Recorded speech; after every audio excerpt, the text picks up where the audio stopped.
Primary sources are records of events by witnesses or by people who were involved in the event. Doesn't this young man know it's not polite to point? Other primary sources may include diaries, or memoirs, or even old love letters. I received lots of love letters when I was a girl, you know. Another primary source is an oral interview with someone who was there when it all went down. I'll never forget the Isle of Wight festival back in '70. What a crazy time. Old photos, like of me, on me very wedding day, are also primary sources. They show us what life was like back then. I was a beautiful bride, don't you think? Official documents, and government papers, like me Herbert's birth certificate, are also primary sources. They tell who your parents are, and where, and when, you were born. Old paintings are also primary sources. They tell what people and places looked like long ago.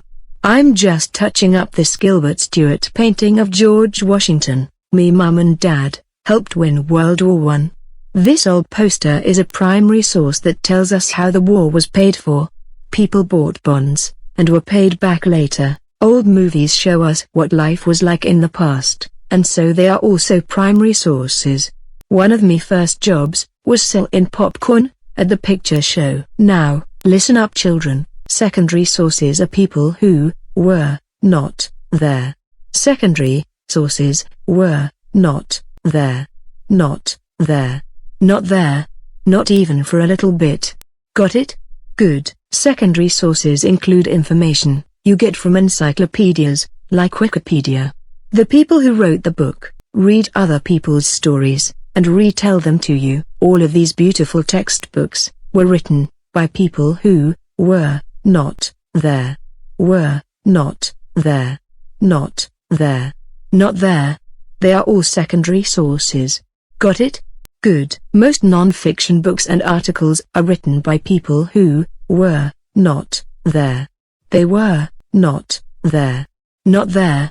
They just retell someone else's story. We use both primary and secondary sources to learn about the past. Primary sources give the supporting details of conclusions and ideas we have about the past. Primary and secondary sources also help us to distinguish between facts and opinions.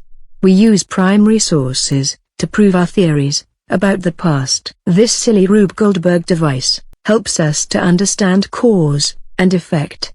What happens first? What does it cause to happen next? Primary sources teach us the same about history.